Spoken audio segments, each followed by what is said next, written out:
All right, me on a 5-hour plane to the East Coast, on 3 hours of sleep, reading the motions from the NBA versus WBD lawsuit.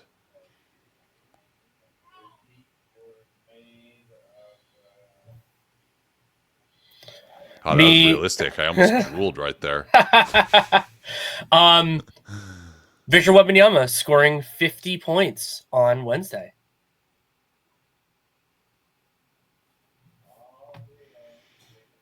The fact that he did it against the Wizards.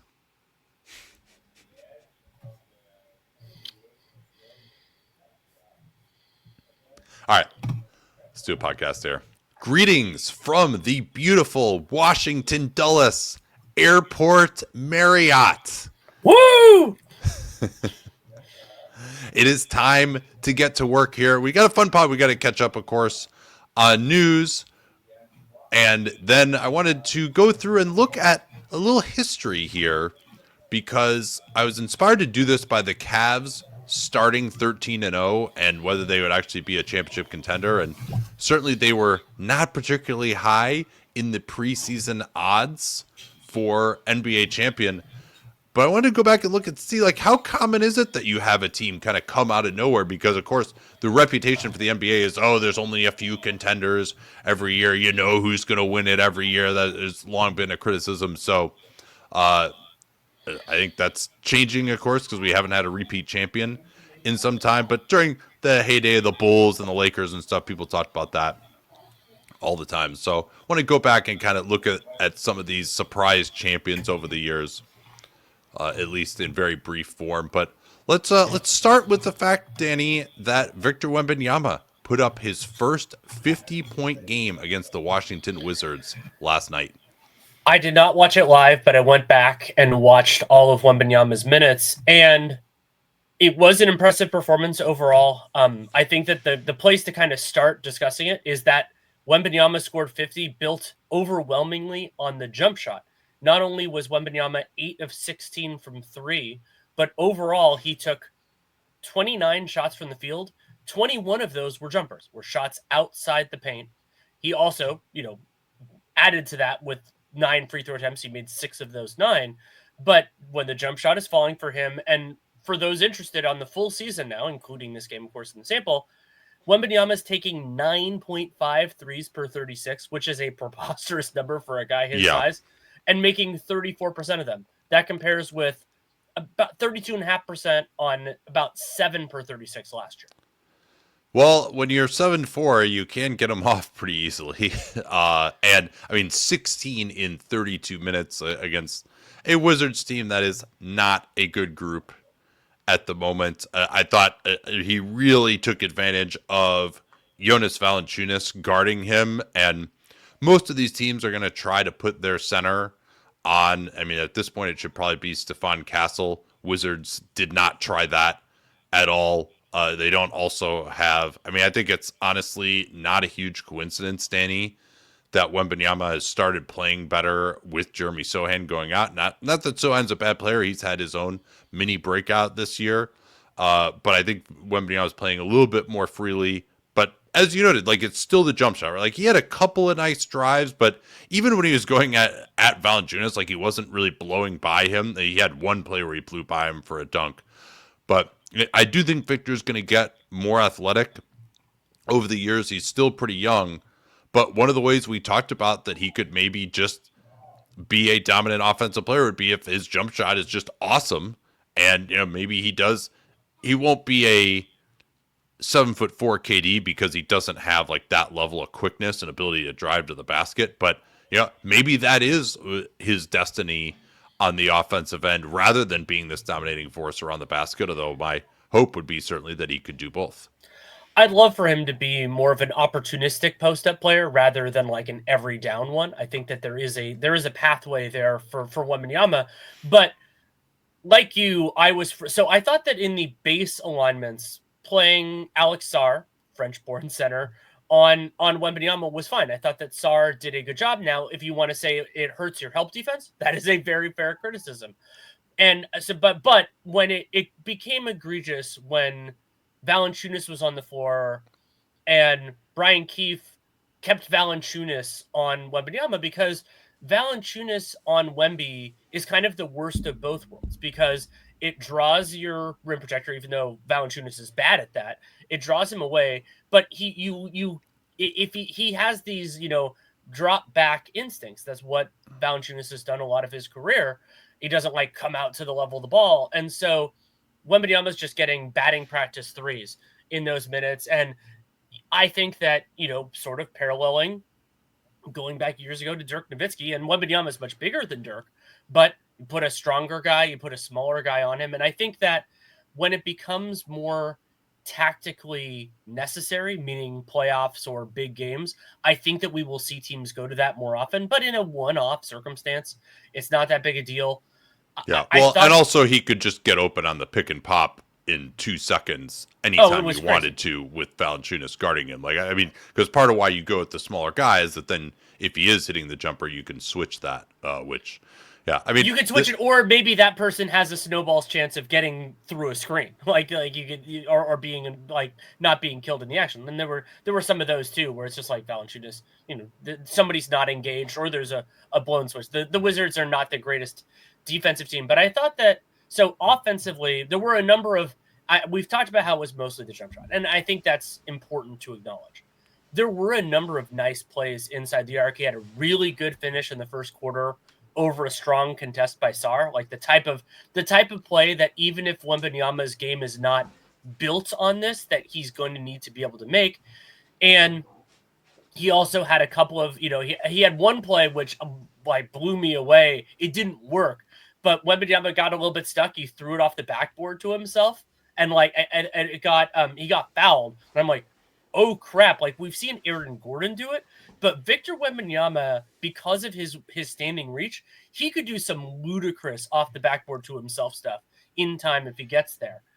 And then the parts of Wembanyama, because one of the nice things about watching the whole game rather than his shot attempts or something else is you got more of the feel, was while a lot of it went well for him, I would love to see, currently it's Mitch Johnson, eventually Pop, work on Wembanyama doing some reassessment of situations. And what I mean by that is, like, last year, the Spurs were actively, like, they were playing a lot of terrible offensive players, good defensive players sometimes. And so Wembanyama, sometimes when he would get stuck, he would be like, well, the shot that I'm going to take is still better than what we could generate. And so he just took it. And that's part of how he got some of his turnovers too, is I alone can, I'm the guy who has to fix this. And there was one of those against Sarr relatively early in the game. Then there was one later where he didn't have that recalibration of, oh, this is going to be a bad shot. There was still like 13 left on the shot clock. Let me just get it to somebody else. That will come. I have no doubt. I don't think of Wembanyama as a selfish player. I just think he needs to, and I mean, I remember Warriors guys talking about this when they brought in Kerr, understand that he doesn't need to be the player he was his rookie year in terms of the shots he takes.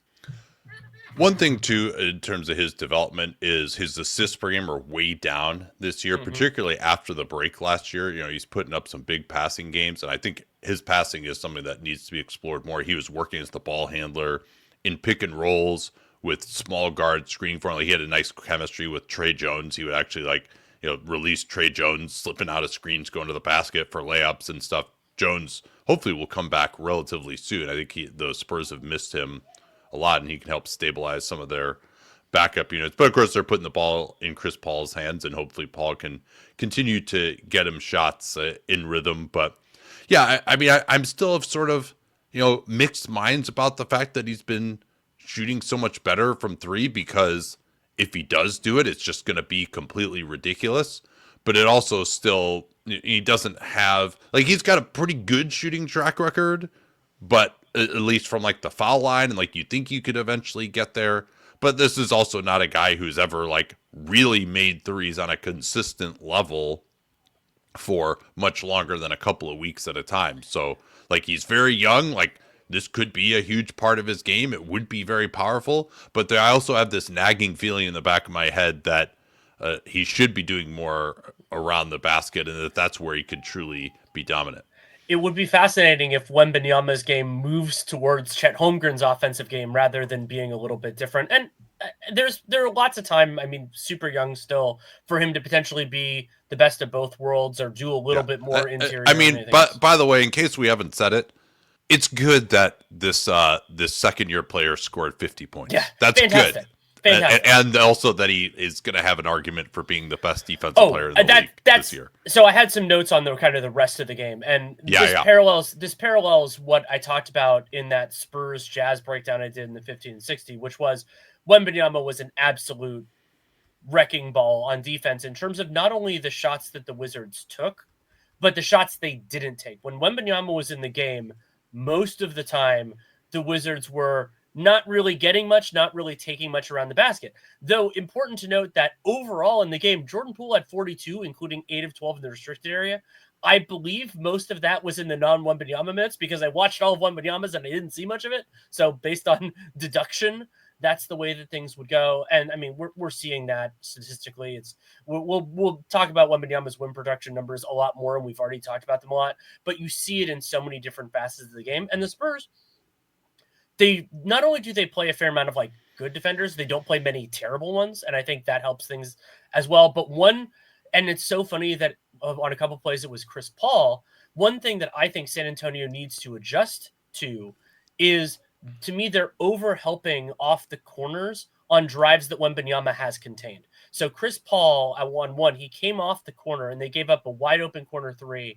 I can't remember who it was to, and like it's what are you taking away? And like that drive was Keyshawn George. That drive was going nowhere, and you gave them a better opportunity. And so the rules of engagement when your team has a defensive player as good as Wembanyama as like off-ball defenders, I think it changes. I think that you just don't need to be doing as much, and you can focus more on your guy. And yeah, maybe if you're defending someone who's a terrible shooter in the corner, but like it was something I thought of a lot in this game because the Wizards, like Wembanyama scored 50, was wonderful defensively, I thought, overall in his minutes, and the Wizards scored 130, and the game was, it was close into the fourth quarter. The Spurs, I thought they were kind of pulling away right around when Wembanyama got his 50th, but it never got totally, like, to me, it never got completely totally out of touch.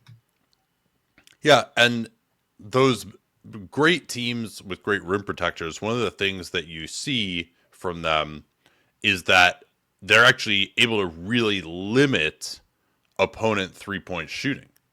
And opponents are actually taking a lot of threes when Victor Wembanyama is on the floor right now. They're taking 41.3% of their shots from downtown.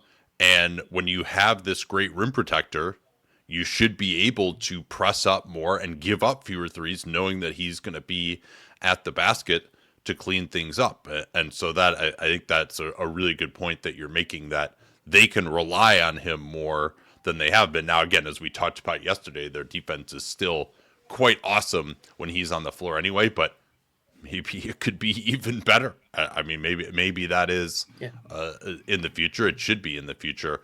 Also, and one thing to briefly to acknowledge on the shot proportions is that teams are taking fewer shots in the restricted area and generally the paint, and so that they have to go somewhere. Some of those will go to threes, but there are still too many. I think that the volume is there. I'll let you talk, and then I have a couple more things.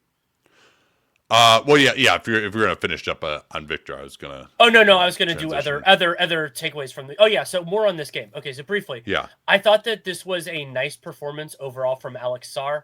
He defensively, like especially on the inside the arc stuff, I thought he did a nice job on Wembanyama. The late second quarter was Wembanyama's worst offensive stretch of the game, and that's that he kept on driving on Sarr, kept on not really getting too much, and I thought that looked good. So, and then Sarr, he didn't make his threes. He was 0 for 5 there, but he was 6 of 9 on twos, and the best one of those by far was Sarr. He drove on Wembanyama and then dunked past him. I'm not going to say he dunked on him. He dunked past Wembanyama, which was awesome. And so it's like, okay, with Sarr, we're going to have some of these same conversations about what is his ideal offensive role. We were intrigued by what Sarr can do with the ball in his hands, and maybe there will be a little bit of that, and we could keep an eye on. And so I thought, I walked away from this game feeling better about Sarr, and I cracked up because I, like watching all this stuff, I completely forgot that Wembanyama's Metropolitans teammate Bilal Coulibaly was in this game, because Coulibaly did very little offensively. He only took 5 shots in 38 minutes, had 6 points, and he's had a great year so far, just had a rough game here. Yeah, Sar starting to hit at least a few more twos. He's up to 50% from two now after this game, but he is 8 of 48 from three. He is really just can't buy when he didn't hit a three. What was he, 0 for 5 in this game? Oh So, for 5, yeah. yeah, he's shooting 17% from downtown. They definitely are throwing him to the wolves. But yeah, 2.3 blocks a game is in.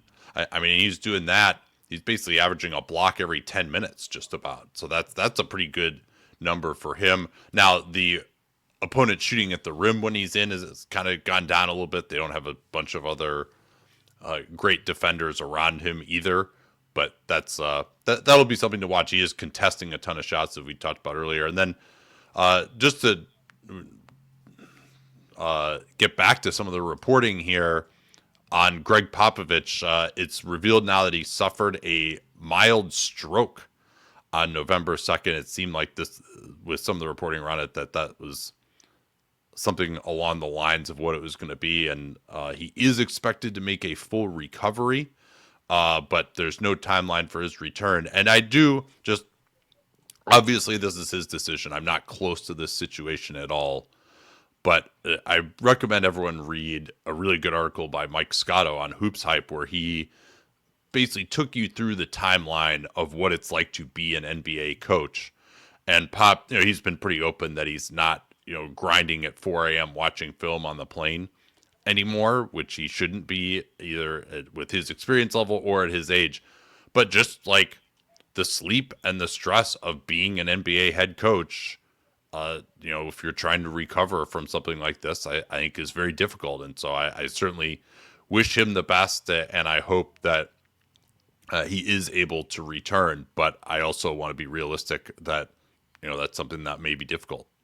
And as I echo your sentiments that he, wishing him the absolute best. And it's, as Dan Feldman noted in the Daily Dunks a little while back, like, he is the oldest coach we've had in NBA history, and it's harder to be a coach now. Yeah, I would but argue by 5 years. Yeah, and I would argue that it's a very hard time to be a coach. Now the travel has gotten better, but the demands on the position, and Popovich even has a voice in the front office. I don't know how much of that he's been doing the last few years is really challenging. And so we hope all the best. Hope that everyone makes good decisions, and of course a full recovery. Let's do kind of catch up on the rest of the news first. And Nate, I thought the place you might want to start, because I know that this has been a big interest for you, is there was some reporting from Front Office Sports, I think it was today, that the NBA and Warner Brothers Discovery are rumored to be, of course, so this is very tentative, in settlement talks. This has been a part of this conversation since the lawsuit happened, is that it often gets settled before, but it seemed there's definitely a reason for both sides to prevent prolonged litigation, but it's also a question of, well, what is the settlement? Is it purely financial, or is there a potential other path?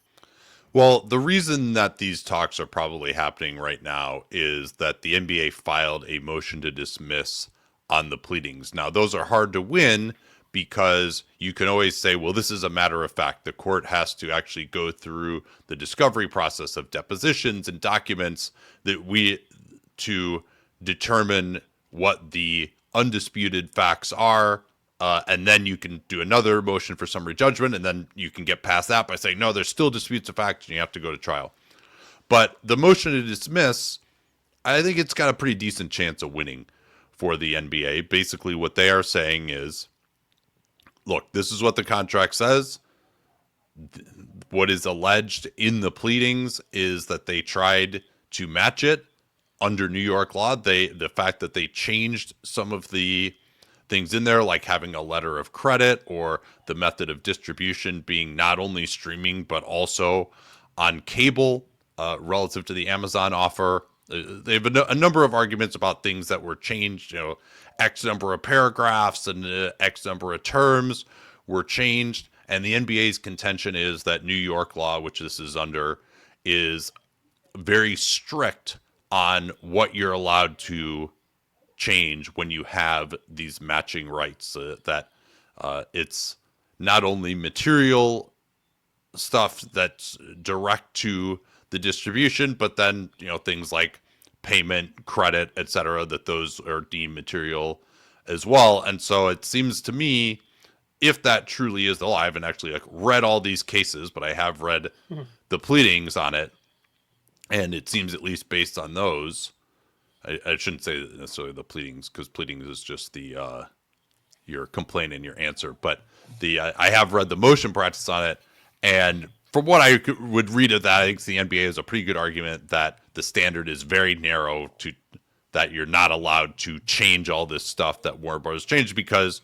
they could not, given the amount of money they have, given the distribution channels that they have, they could not match the Amazon offer term for term. And so Warner Brothers' dispute is, well, they actually went into this in bad faith, and that they attempted to come up with an offer that couldn't be matched. And the NBA's response is, well, yeah, that's the whole idea of matching, is that, you're allowed to try to find whatever is best for you, and if you can't match it, you can't match it. These are commercially how dare you try to find a better deal for yourself? Right, exactly. But what WDB is saying is that they went beyond that level of just trying to find a better deal, and specifically inserting terms in bad faith that breached the contract in that way, because they had an obligation to perform in good faith, and that could be a factual dispute. I think WD is trying to find factual disputes, because basically when you're a plaintiff and you get these motions to dismiss, you just got to get past the motion, right? Even if it's kind of a Hail Mary, you just got to find a way to do it. And generally courts don't want to just dismiss your case without actually hearing it, based just on the pleadings. So just on your complaint and the answer and a motion to dismiss. So, but I think the NBA does have a decent chance of winning this motion, and all the briefing is done. It's, you would normally get a decision on that within, probably a month or so. And so I think that's what's spurring these settlement costs. Well, and so in some ways, this is risk mitigation for either side. And so you can, of course, there can be settlement negotiations at different junctures, but at this point, what the leverage that the NBA has over Warner Brothers Discovery at this point in it is that maybe you get nothing. And so the idea is you could keep this going, and then you could have a separate conversation of, you keep this going. Maybe if you survive this motion, then you could get more, but how much more, and what is that weight versus the possibility of zero?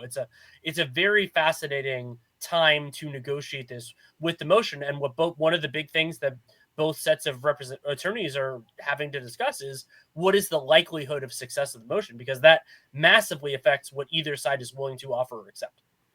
Well, and I think this is there's some talk, maybe they'll make a fourth package. I doubt it. The other partners are not going to be on board with that. I think there are even provisions in the NBC package that they are not allowed to sublease the rights, essentially, to somebody else.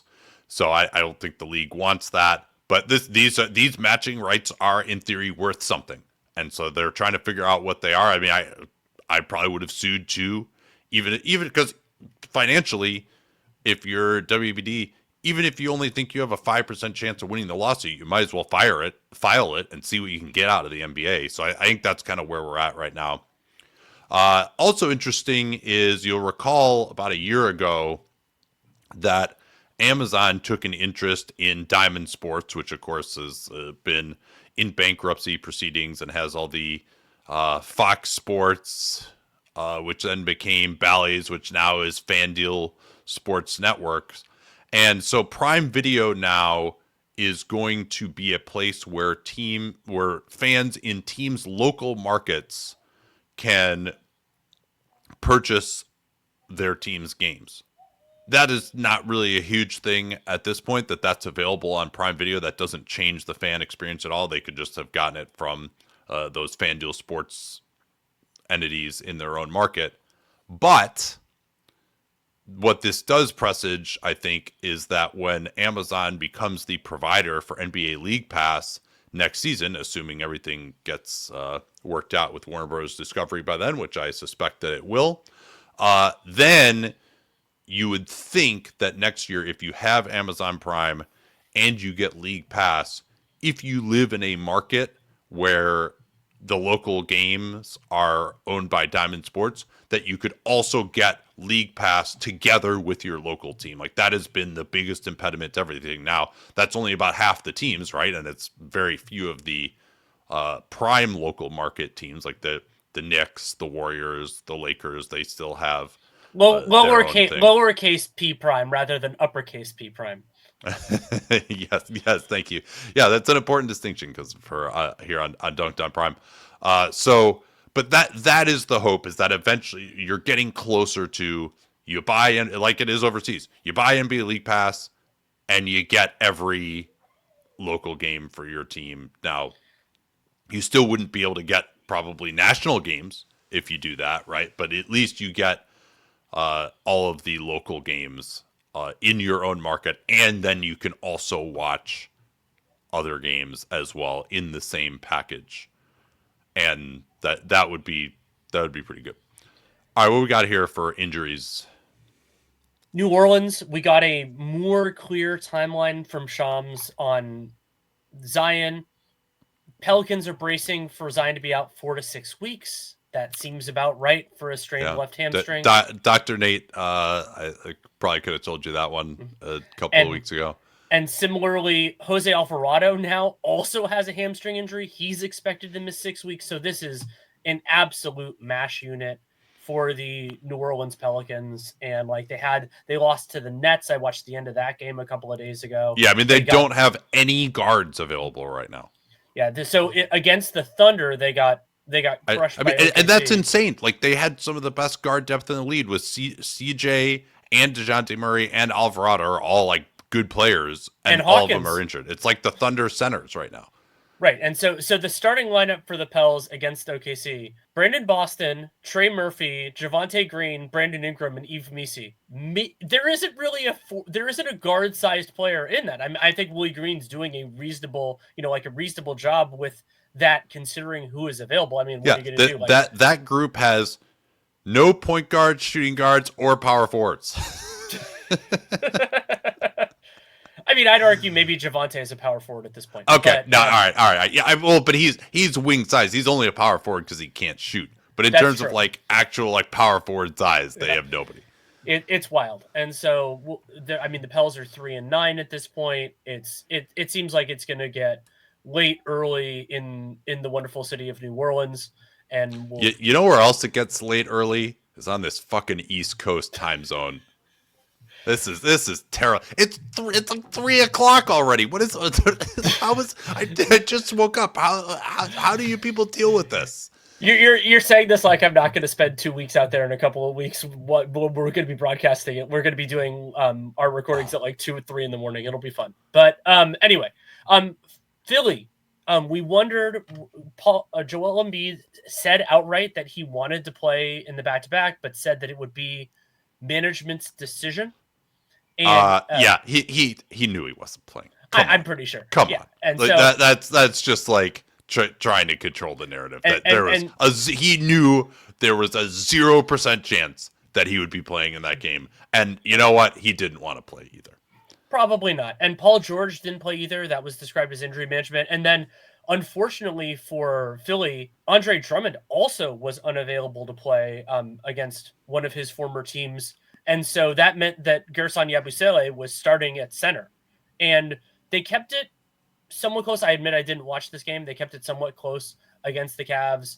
They had a big they were actually in the lead at halftime, but the Cavs moved to 13-0. More on that later. Indeed, more on that later. And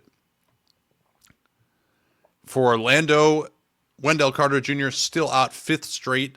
He did not play against Indiana last night. Who won that game, actually? Indiana did. Oh, wait, no. No, Orlando, 94-90. Orlando, that's right. Yeah, it was going back to the 90s in place. But, so... in both score and time, yeah. Yeah, in score and time. And good for Orlando to get these wins. We talked about that a little bit a couple days ago without Paolo. Like it's looking more like they'll be able to get through this a little bit. Portland, they beat Minnesota in a game where DeAndre Ayton didn't play, partially because Robert Williams was a defensive force. Unfortunately, he also missed. So Williams was out in their game. The follow-up, they played this back-to-back against Minnesota. That wasn't an NBA Cup game, but Portland won anyway. They still won. Donovan Clingan played 31 minutes, and they didn't really play a backup center, but the Wolves shot 7 of 39 from 3, including 0 for 9 from Anthony Edwards. And so the Blazers are now 5-8. They were 1 win behind the Wolves at 6-6. That's crazy. Yeah, Shaedon Sharpe, 33 points in 36 minutes. Just let's keep it at 36, Chauncey. Let's not get him another groin injury that's going to have him out for the rest of the year by playing him 45 minutes like you did last year. And also worth noting, Scoot Henderson started on Wednesday as well. He played 27 minutes, but so it was starting lineup was Scoot, Kamara, Sharpe, Grant, and Clingan. Yeah. And another guy who's been really good so far for them is Delano Batten. He essentially was their backup point guard. Denny Avdia continues to struggle quite a bit for them, but even more struggling are the Wolves right now. I mean, they just could not. Mike Conley sat out on the back-to-back, and they wanted to give Rob Dillingham a little bit more time, and he struggled -13 in 9 minutes. And yeah, DiVincenzo continues to really have problems. This was the second of a set after they played in the NBA Cup on Tuesday in Portland. He was 1 of 10 from the field, 7 of 39 three-point shooting for Minnesota. But really probably the bigger problem is that they couldn't stop the Blazers well enough. I mean, Sharpe was fantastic. He did most of his damage inside the arc and was able to go right through the body of Rudy Gobert a number of times for pretty spectacular finishes. The Milwaukee Bucks are currently still dealing with Damian Lillard being in the concussion protocol. He missed Wednesday when they beat the Pistons in overtime. And Ryan Rollins, who started in Lillard's stead in the NBA Cup game, he was out. He left that game early with what's described as left shoulder instability. He missed the game Wednesday. I haven't heard anything in terms of his timeline. And something Dan wrote about in the Daily Dunks, which I loved, is that AJ Green is currently still destroying the record for most. No, he took it. He took it 2 yesterday. He took it 2. Oh, he did. Okay, he did. So AJ Green took 52 3-pointers before he attempted a single 2. That the previous record was 36 by Garrison Matthews, and then was 30 by Garrison Matthews the year before that. So that's pretty incredible to go to do that, even if the streak is now dead. Long live the streak. Yeah, and Giannis, 59 points, 21 to 34 from the field. Sorry, Giannis. Wembanyama's 50 gets a whole segment. Your 59 does not. Well, he did an OT too. Memphis lost it against the Lakers, but Vince Williams Jr. was upgraded to doubtful for the game against LA with that left tibial stress reaction. They could certainly use him coming off that injury in the preseason. Ja and Bane, no sign of them anytime soon. For the Lakers, Christian Wood was trying to ramp up, but he experienced soreness in his knee, so they backed him off. He's going to be reevaluated again in 4 weeks coming off that knee surgery. Meanwhile, Jackson Hayes is going to miss a couple of weeks probably with a left ankle sprain that he suffered in practice. So Christian Coloco is going to be their backup center. They at least did get Anthony Davis back with this eye issue. He said he was struggling with it throughout the early part of the game, but was able to give them enough as LeBron also was pretty good. I mean, for Memphis, LeBron had, I think, his third straight triple-double in this one with 35 and 14 assists. But, I mean, for Memphis, they're still playing like Santi Aldama at the 3 a bunch of minutes. And, Jay Huff started for them. Edey now is coming off the bench, interestingly. It seems like that's more of a permanent thing. I thought maybe that was just against the Wizards so he could match up with Valanciunas, but they're not going with him as a starter anymore. But I will see Edey in person for the first time. Hopefully he plays on Friday night. Nice. And Marcus Smart is back for the Grizz. He came off the bench and played 23 minutes for them. But, this is a respectable loss for the Grizz. They were in it most of the game against LA. What else we got here? The Sacramento Kings are unfortunately going to be without Malik Monk for about 2-3 weeks due to a right ankle injury. He's reevaluated in 2, but they were still able to get a dominant win at the Golden One Center against the Phoenix Suns. They won by 23. In part, they played well, but also in part because Grayson Allen, due to right hamstring soreness, Bradley Beal, due to a left calf contusion, were both out, though Yusuf Nurkic came back. There was a play I saw in SportsCenter where Nurkic basically conceded 2 different Sabonis threes. Sabonis took the second one and made it. And then so SportsCenter is still on the air? Yeah, when you leave your TV on, sometimes every once in a while you'll see it. And then and then also for Sac quickly, DeRozan did leave the game with lower back soreness. It may have just been because they're pretty much in control though. So we'll keep an eye on that. DeRozan's usually quite the Iron Man. Yeah, and he's not in the Suns rotation, but still, Colin Gillespie has a fractured right ankle. He's going to miss at least a month. We've seen a couple of these severe ankle injuries recently. Aaron Nesmith had one. I believe there was at least one other. Walker Kessler. I should have acknowledged this as part of the reason why he was, because I think this originated in this Jazz Spurs game that I discussed on the 1560. He's dealing with a hip injury. It's called right hip bursitis. So he's going to miss Thursday, and then that is his second straight game out. So that might have been part of the reason. I think he only played 17 in that Spurs win. But so we'll, of course, keep an eye on that. And then Alex Caruso, he missed that blowout of the Pelicans due to right hip soreness. Hopefully this is a short-lived thing. They were able to dispatch the Pelicans without too much trouble. A nice game to sit him for if it was that, but we'll see with OKC's next game. I think they play in an NBA Cup contest, if memory serves. Yeah, they play Phoenix in the Cup on Friday. Yeah, we'll see if Beal's able to get back for that one. Phoenix was on the second night of a back-to-back in Sacramento. And Danny, this is a seminal moment in NBA history. Happened on Wednesday. Swapper Bowl 1 between the Rockets and the Clippers as they fight to have the better record and avoid being swapped with by the Thunder. The Thunder can only swap with either the Clippers or the Rockets. Now, there's still the Thunder can pick which one, right? So it's possible, even that if the Clippers finish with a better record than the Rockets, that the Thunder would want to swap with the Clippers just to also hurt the future Clippers picks that the Thunder also have. But so even if the Clippers finish with a better record than the Rockets, they're not out of the woods. But the Rockets are now 8-4. They won this one 111-103 at home over the Clippers, who are 6-6. And they did so without Steven Adams. He's still in and out into the lineup due to this right recovery from the right knee. They're being very cautious with it. But Fred VanVleet was back. And so the questions about whether VanVleet missed the Wizards game and it was discretionary, it does seem like it kind of was. And then they play the Clippers. Swapper Bowl 2 is an NBA Cup game on Friday. Nice. That's also in Houston, I assume, right? It is in Los Angeles, actually. Okay. Yeah, that's interesting. Oh, no, sorry. I'm wrong. It was in Houston. It's in Houston. I can read. So Detroit, they lost in overtime on a back-to-back. Ron Holland could have won the game in regulation with a couple of free throws that were not very close. But good to see him playing. He was in there in part because Jaden Ivey didn't play with a right great toe sprain, and Tim Hardaway Jr. has been awesome for them.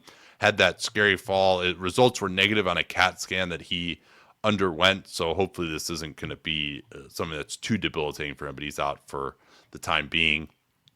And then for Dallas, PJ Washington remains doubtful. I can't remember whether he's been doubtful for each of these games or whether this might augur him getting a little closer with this right knee sprain. Derek Lively, as we he's no longer on the Hornets, so it's a little bit murkier.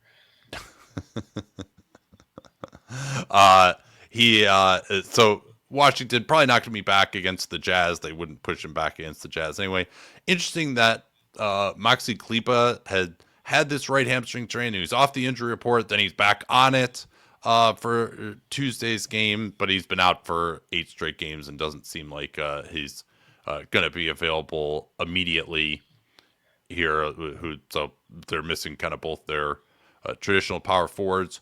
Lonzo Ball in Chicago is hoping to return over the weekend, although he just basically started dribbling with that wrist sprain, so that might be an optimistic timeline for him. And then for Brooklyn, they got blown out by the Celtics last night. Ben Simmons and Dorian Finney-Smith with left calf tightness, which maybe could be a longer term thing with Simmons, and a left ankle sprain for Finney-Smith kept both of them out of there. They'll certainly be cautious with Finney-Smith, considering that he is a trade asset for them.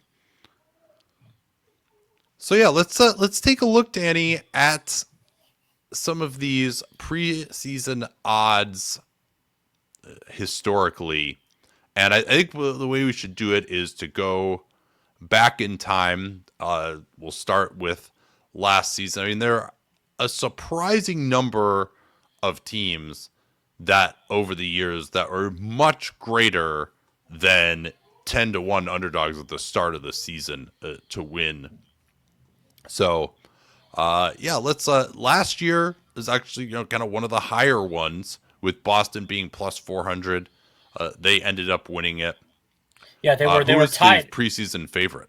It was Boston and Milwaukee. Milwaukee had just acquired Damian Lillard, and the odds that we're using, these come from Sports Odds History. They're, I think, from like newspapers.com or something like that. And so it's the closest to the start of the season. There's one wild one that I want to talk about, the earliest odds, but we'll get to that later on. So yeah, I mean, nothing too crazy about last year. Boston was one of the favorites, deservedly. And they ended up winning it, although probably easier than a lot of people would have assumed, in part, of course, due to injuries. The Denver Nuggets, you look back on it now, and it seemed like, man, like they just rolled through everything in that 23 season. They were never remotely challenged. They had one of the more dominant runs to a championship. But people really just were not seeing them that way at the start of the year at all. They had tied for the 9th best title odds, so they were plus 1,800. So that's 180-1, right? Wait, no, plus 1,800 is 18-1. 18-1, that's right. Sorry. And so yeah, I mean that's 9th best odds is actually. That is, so in terms of relative to other teams, the pure number isn't as bad as some of them, but 9th is actually the furthest out that a team has won a championship since this list was compiled, which starts with 84-85. So that part of it is really impressive. We'll get into some of the other ones in the course of the conversation. Yeah, no, that's actually kind of a good way to look at it too, of not only what the odds are, but where they were in the hierarchy. Well, and then the other big thing about 22-23 is that it was the last year, we'll talk about the other ones in this, where there was a run of 5 consecutive years where a different team was chosen. Not only a different team in most circumstances from the prior year, but it wasn't like there was a repeat. So we'll go through what the teams were. But so that is also showing kind of the chaos of the league around this time. Well, and also, I mean, 24 was the first season in a long time that the preseason favorite actually won. Like, how long has it been since the preseason favorite actually won? 17-18 was the time before that. Yeah, so, it could be different in a number of ways, right? Like, a lot of times, some of these other teams have really high odds because there's kind of one primary team that everyone thinks is going to win, and so everyone has much lower odds. Right, like in 2018-19, for example, Toronto was preseason plus 1,850, which is insane, actually. That was still the 5th highest. But I mean, I picked Toronto to win the East that year, going into the season, I believe. I mean, but that was a strong East, right? Like you had Boston had just made the East Finals; they were getting Gordon Hayward and Kyrie Irving back, and then things just kind of really went off the rails there. Nobody saw Milwaukee coming that season either. Like, they just hired Mike Budenholzer. They actually ended up being the number 1 seed. But then the biggest thing is that Golden State coming into that year was minus 168. And so that's the biggest reason I think why Toronto was so low. Not that people thought that Toronto wasn't in that second tier. It was just that everyone in that second tier was viewed as, and Golden State was obviously a very public team. But sorry, I'm skipping ahead here. But it is pretty interesting that Toronto team, which I thought was absolutely loaded. Now, I mean, the other part of it was that Kawhi Leonard, no one knew what they were going to get from him that year. There was also, I mean, so the other factor in terms of the betting odds is that every team that LeBron James is on is a very public team. And so the Cavs, even if that wasn't the best Cavs team, they were still in that conversation. Not in 2019. He had gone to the Lakers. Oh, that's right. He had gone to the Lakers by that point. I was thinking it was a year later. You're right. It was, because it was AD the following year. But so let's go back. So 21-22, it's so wild to think about this now. The preseason betting favorite was the Brooklyn Nets. The Nets were 2.4 to 1. And they eventually lost in the first round. And that year, the Warriors won at 9 to 1. They were tied for the third best odds. And 9 to 1 is pretty strong, but not ludicrous. We'll get through some that are much higher than that. You mentioned. If you had asked me before the season, I would have thought that Golden State's odds should have been higher at that point, because they didn't even make the playoffs the season before that, and they made a few decent additions, but like Jordan Poole really broke out, and all of a sudden they were they were one of the best defenses of all time, I thought, when Draymond Green was playing that year. Remember, he missed basically the whole second half of the regular season, and they had one of the best playoff defenses that we've seen as well that year, and then Steph still had it. But I mean, I do think that it's a little harder to predict defense. Like, you'll kind of see that, I think, as a thread in some of these teams that come out of nowhere. Although Denver not necessarily among them, but their defense was much better when they won. Like that was we were one of some of the prominent people who had expressed skepticism about Denver as a championship level defense, and then of course proved to be incorrect. In 2020/21, the defending champion Lakers had the strongest odds. Well, quickly, let's talk about that Brooklyn team, because obviously they were torpedoed by the Kyrie Irving vaccine thing. Right, another thing that just nobody could have seen coming, and then the idea that James Harden wouldn't even be on the team anymore, that they would have traded for Ben Simmons, who then of course didn't play a second for them, and that they then just got completely smoked, got swept in the first round. I still think if that KD, Kyrie Brooklyn team had played someone other than the Celtics, that they could have made some noise in that postseason.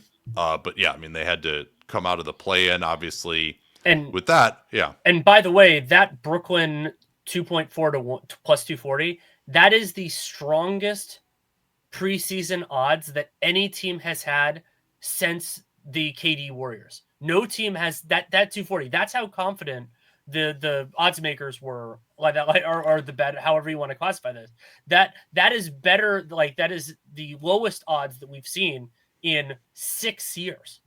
Yeah. Well, and I mean, like, what happened in the 21 playoffs, because remember the previous year where the Lakers were the favorites, Brooklyn had KD just coming back at that point, right? Like, we didn't know in the 2020-21 season what KD was going to be coming off the Achilles, and then he proved that he was healthy. He had one of the great playoff series in that series against the Bucks, and had Harden and Kyrie not gotten injured, like the one, what was it? They finished 13-3 together or something like that. But when they were together, they were just completely dominant. And if those guys didn't get hurt, they almost certainly would have won. Milwaukee was pretty unconvincing. There wasn't necessarily another Titan. Like, Kawhi was going to miss the whole season. So there wasn't really another obvious favorite that year. Boston had just finished getting completely destroyed. Boston started the season 19-21. They completely came out of nowhere to make the NBA Finals that season. And so you felt like it was just Milwaukee against Brooklyn, and Brooklyn, when they were healthy, it looked like they were going to destroy Milwaukee. So, I mean, it wasn't, people were not crazy to have Brooklyn as at plus 240 in that 21-22 season. And of course, the implosion. As it turned out, it was Kyrie who was crazy, and that's what caused everything to fall apart. And so in 2020/21, the then defending champion Lakers were the title favorites preseason. They eventually lost in round one, though injuries, of course, were an important part of that story. That was the year where they lost to the Suns and AD got hurt. Yeah. I thought they were going to win. And they started series. 21-6 that year, right? And then AD got hurt, and that was kind of the end of them. And then he got hurt again, obviously.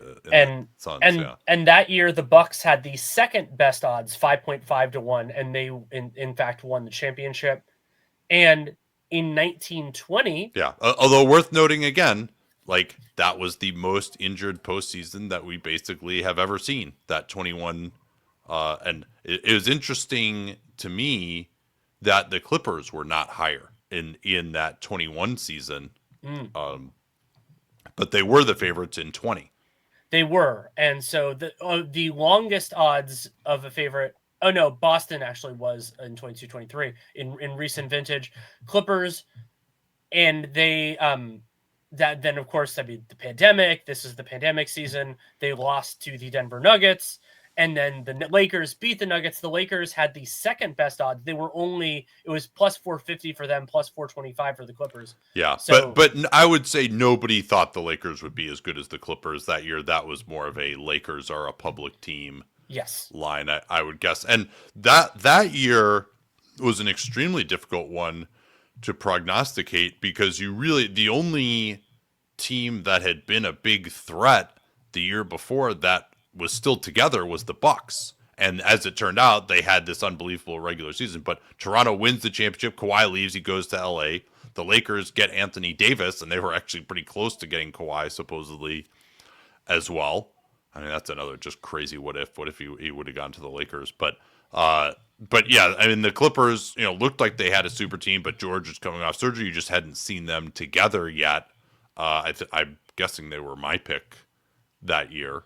And then you go into the era of Golden State dominance. Particularly the KD era. So in the KD era, all these teams we've been talking about plus odds. So it's like 10-1 or 4-1. The Warriors, it gets negative because they're such a likely projected champion that you have to throw extra money on them. And so they're the only teams in this entire list that are actually in the negative there. There are teams that get pretty close to even, but in fact, there are teams that are actually even, including some of the Jordan Bulls. But this Warriors team, those 3 years, they did it, and they won 2 of those 3 championships. They lost to the Raptors. That was 18.5-1. And so the Raptors are one of the least likely champions of modern vintage, not the most. And yeah, not in my mind, I would say, but by these odds specifically. By these odds, I do think though that even during these Golden State years, these odds were too high for them, just because of the chance that like one of Steph or KD would have gotten injured. Now in 16-17, they probably could have actually made the finals even without KD. That they were that good. I don't know if they would have beaten Cleveland without KD. I don't think they would have, but that was I don't know. Actually, I mean, I guess Kawhi got hurt in the 17 West Finals, his last meaningful minutes for San Antonio. But so maybe that if Kawhi stays healthy and KD were hurt, then Golden State wouldn't have beat them. But I think and 18-19 kind of shows this too, that you just get one, like the chance of just either Steph or KD or Draymond Green, who they also wouldn't have been able to win without, getting injured was just higher than these odds would have implied, in addition to the fact that maybe they would have just not played that well, but that was unlikely. I think of 15-16 as an absolutely fascinating season. Of course, it ended up being one of the most important seasons in league history. So the Warriors have just won a surprising championship. We'll get into that because we're going in the opposite order. They win the championship over the Cavs, but the Cavs dealt with some injuries. And the Cavs are plus 280. The Warriors are plus 480. So the Warriors' odds are roughly twice that of the Cavs, a little bit less than that. And that looked wild in the regular season when the Warriors put up the best regular season record in the history of the league. But this is also one of the rare what was rare until the KD Warriors situations where the betting favorite actually won the championship because, of course, Cleveland came back from a 3-1 deficit.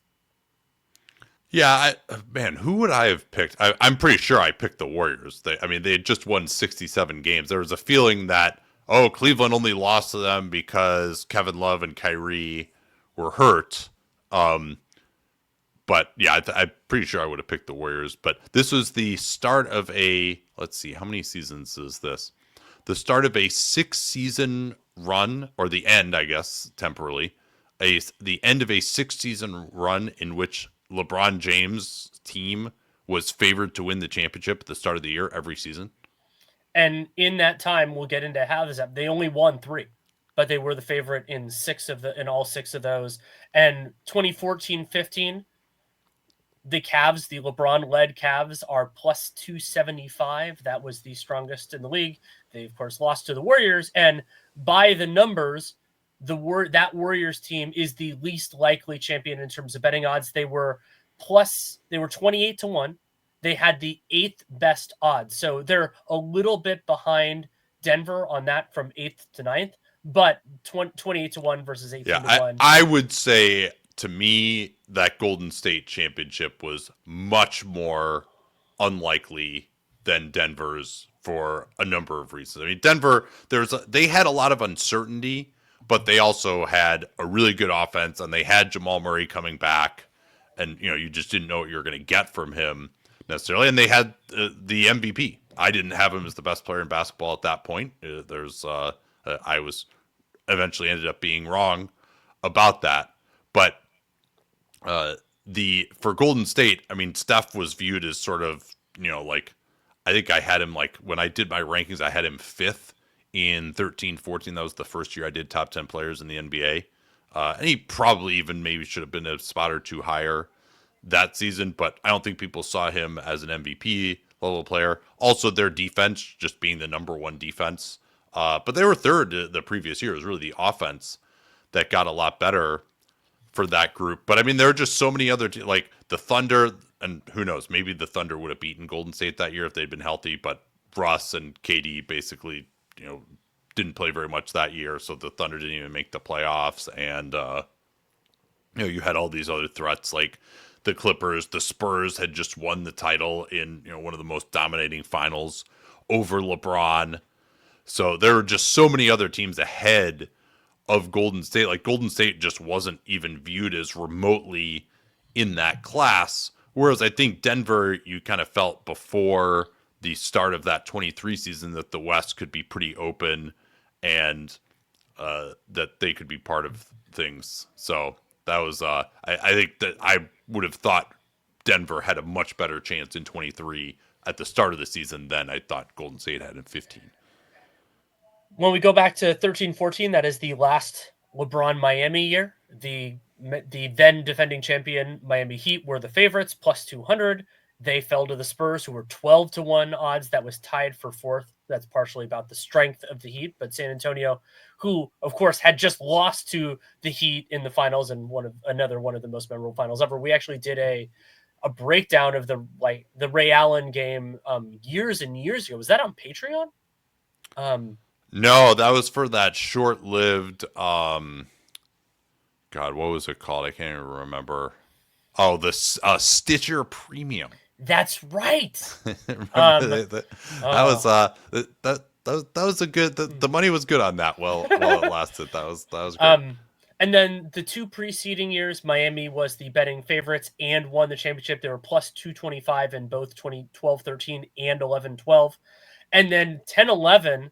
That is the Heatles. LeBron and Chris Bosh joined the Heat, and they're plus 175. That 175 is the strongest preseason odds for any team other than the KD Warriors.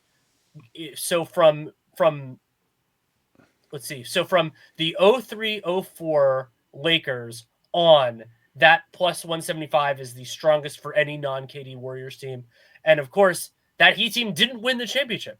They lost to the Dallas Mavericks, who I think you could make an argument. I'll be interested because you're better on this. that Dallas is maybe the second most likely champion of this kind of the window we've talked about before. Or the second most unlikely, you mean? Yes. Yeah. They were 20-1, seventh best title odds. Yeah, I mean, when you look at it at the start of the season, you had the Lakers coming off back-to-back championships, and like Kobe wasn't that old. He was like 31, I think, at that point, 30 or 31. And then you had Miami getting the big three together. It is surprising to me, actually, in retrospect, that the Warriors were considered so much more of a favorite than that Miami team. I guess maybe I shouldn't say that because they did add KD to a team that was already 73. That was already the greatest regular season team of all time. Yeah. Maybe I shouldn't be surprised. And all they lost was Harrison Barnes. So yeah. But it was. I mean, it did feel like when those guys came together in Miami, it almost felt bigger. Maybe because that was just the first time that something like that had happened. Whereas KD, the KD thing, there was kind of a playbook for that. And Nate, I think part of the other reason why the Warriors were such heavy favorites is the track record with Miami. They didn't win every year, but they won twice. And so it's like, oh, these teams can work, these teams can succeed. And the Warriors with KD won twice as well. So they were the kind of overall vindication, I think you could say, even with the high profile losses to Dallas and San Antonio. I think that probably emboldened the public and emboldened the lines makers to do what they did. Yeah, that you make a good point there. And but the other thing too about that Miami team was the East was so weak during that, like 13-14. I mean, also I think people just didn't realize that Dwayne Wade was kind of done at that point, right? Like the Miami had just won 66 games in 13, and it was like, okay, Wade is like, he was hurt in the playoffs, and maybe that's why it was closer than against Indiana and San Antonio than you thought it would be. And then, no, he actually just was pretty much done as like an all-star level of player after 2013. And I think, that's kind of something that people didn't quite realize that, yeah, San Antonio was plus 1,200. That was fourth highest. I'm guessing the Thunder were I don't think there was anyone in the East who would have been as high as them. Maybe the people were buying the Pacers a little bit. The Pacers actually got the number one seed in 14. I think they were like 31-5 or 31-6 or something at one point. That was actually around the time you and I did our first ever podcast together. I used my laptop mic to record Real Jam Radio with you, and we talked about that Pacers team. So yeah, that was San Antonio being plus 1,200. In retrospect, certainly should have been higher, but OKC. Lost to San Antonio. I mean, you probably had the Clippers in there as well. And people probably thought also like San Antonio is pretty old, right? Like Manu and Parker and Tim Duncan, like this was probably their last shot. Maybe people didn't see the evolution of Kawhi Leonard. We're almost done here, but let's look at some of the other ones, like that Dallas team. Certainly, the previous season, the West was like one of the strongest it had ever been. I think even like the 7th seed Thunder had like 50 wins when they lost to the Lakers in the first round in 6 that year on a Pau Gasol tip-in. So the Lakers were still around in 11. Dallas, had sort of been on the periphery. People thought San Antonio was done. San Antonio actually gets the number 1 seed that year, and then Manu gets hurt and they lose to Memphis. People also didn't think that the Thunder would be a threat in 2011. They made it to the conference finals and Dallas beat them. But who knows what happened with San Antonio. But I think nobody saw Dallas beating the Lakers in a sweep in 2011. And then obviously to beat the Heat was a massive upset as well. Any of these other ones that are interesting to you for this century?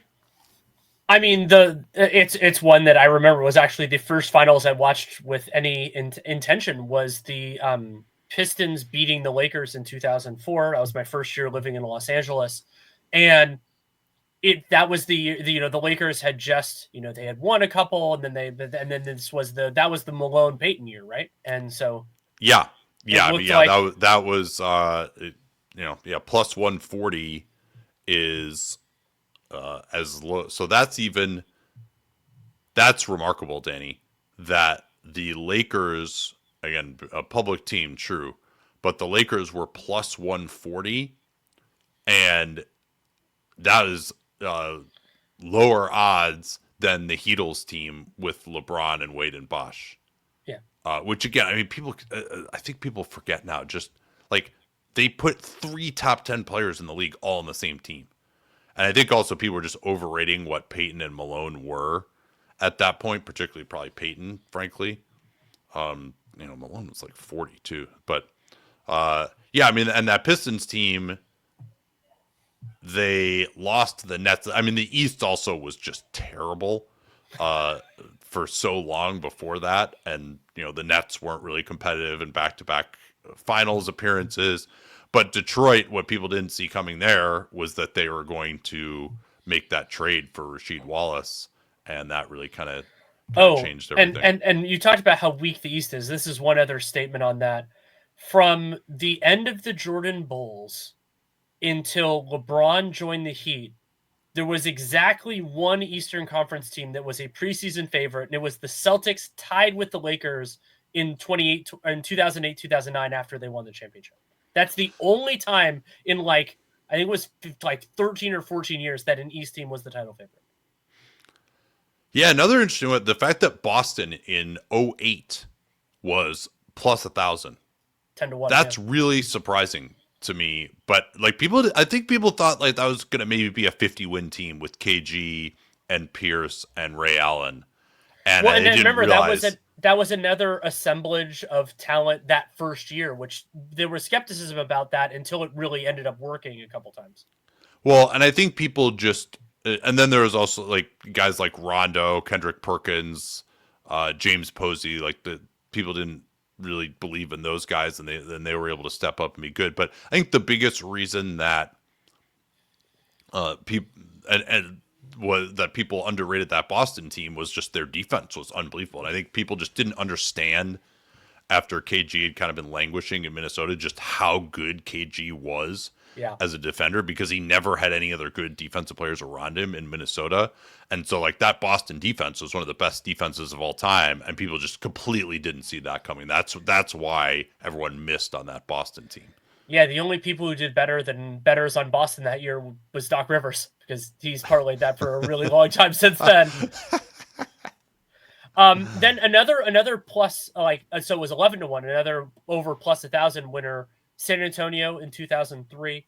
They were tied for 4th, but that part of that was similar to Toronto, where there was a dominant, this time was the Lakers coming off a 3-peat champion, and so that pushes everyone's number up. The Spurs only had the fourth best odds, so that's not the 8th or 9th like the Nuggets and the Warriors were, but that's still a high number.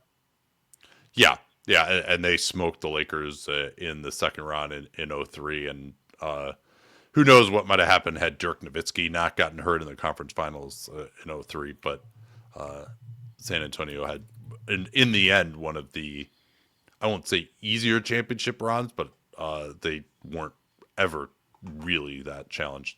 All right, well, this is fun. I really enjoyed going back through and kind of seeing where the market missed on some of these and where the conventional wisdom missed on some of these. And the Cleveland Cavaliers. What were the Cleveland Cavaliers preseason odds this year to win the championship?